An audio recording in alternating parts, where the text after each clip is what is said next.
Welcome to পলি রান্নাঘর। আমরা এসে করেছি সন্দেশের রেসিপি নিয়ে।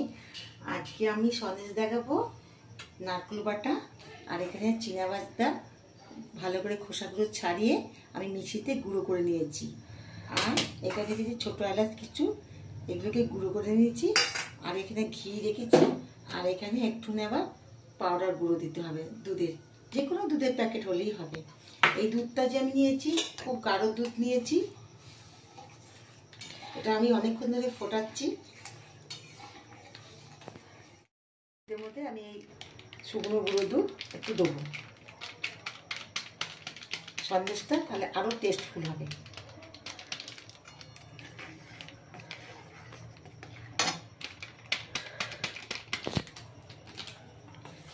কড়াই বসে যাচ্ছে, কত ভালো দুধটা ঘন, আবার লিকুইড দুধ দিচ্ছি।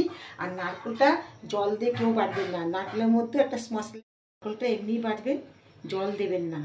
নারকেলের থেকেও তো একটু দুধ বেরোবে। এবার আমি এর মধ্যে একটু গা ঘি দেবো, দুধটা ফুটতে ফুটে গা ঘি দেবো।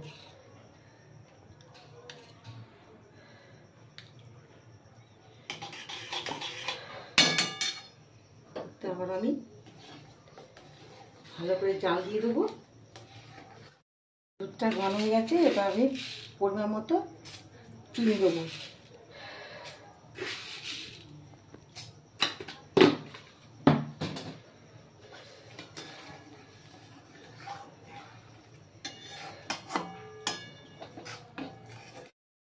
এবার আমি ছোটো এলাচগুলো দিয়ে দেবো।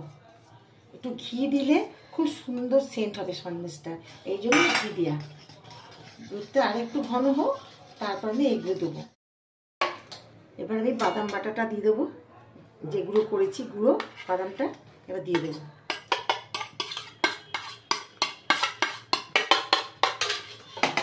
ভালো করে নিয়ে নেবো।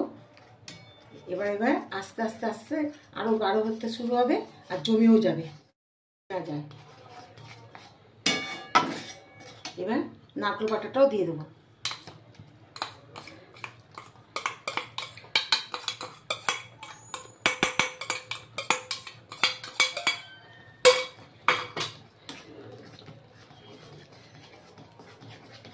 এবার একটু আঁচটা কমিয়ে দেবো, তলা পেকে যাবে। এইভাবে নাড়তে থাকবে সমানে কন্টিনিউয়াস, বেশি পাক দেবেন না, তাহলে সন্দেশগুলো শক্ত হয়ে যাবে এবং খুব নরমও করবেন না। এরকম আস্তে আস্তে পাক দিয়ে দিতে ওর যখন ডেলা হয়ে যাবে নিজেতেই ডেলা যাবে। এইভাবে কন্টিনিউয়াস নাড়তে হবে।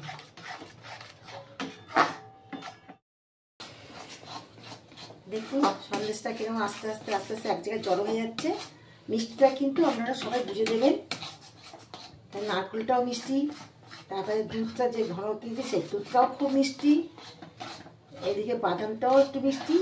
এগুলো আপনারা বুঝে দেবেন মিষ্টিটা। দেখুন ধৈর্য সহকারে আপনাদেরকে নাচতে হবে, খুব আঁচটা কমিয়ে দেবেন কিন্তু। এই যে আস্তে আস্তে দেখুন সমস্ত ভালোভাবে হয়ে গেছে। আমি বেশি আর মারবো না, এরকম অবস্থায় থাকবে। এরকম একটা ট্রের মধ্যে যাতে খুশি আমরা একটু গা ঘি মাখাতে পারবেন, গা ঘি মাখিয়ে মিশ্রণ করে ঢেলে দেবো। এবং এটাকে আমি ঠান্ডা করে ফ্রিজে 1 ঘন্টা রেখে দেবো, ভালো রকম জমে যাবে সন্দেশটা। তাহলে আমার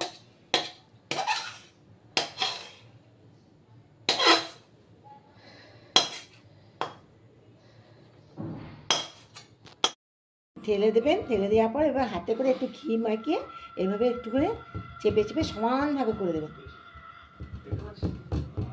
এই যে সুন্দরভাবে হয়ে গেল।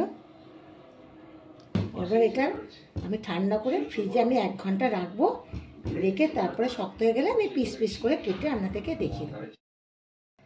এবার সন্দেশগুলো পিস পিস করে আপনাদেরকে দেখিয়ে দিচ্ছি।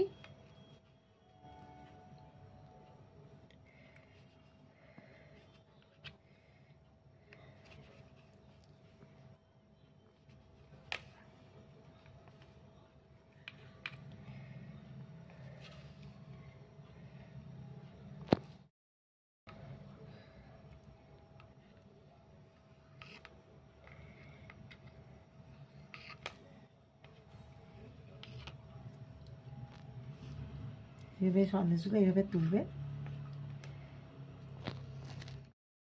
বাদামের সন্দেশটা দেখুন একদম কমপ্লিট হয়ে গেছে। না খেলে কেউ বিশ্বাসই করতে পারবে না যে এটা নারকেল বাদামের সন্দেশ। একবার ট্রাই করে খেয়ে দেখুন, আর আমাকে কমেন্ট বক্সে জানাতে ভুলবেন না। আর শেয়ার, সাবস্ক্রাইব, কমেন্ট অবশ্যই করবেন। আর পাশে থাকার জন্য ধন্যবাদ।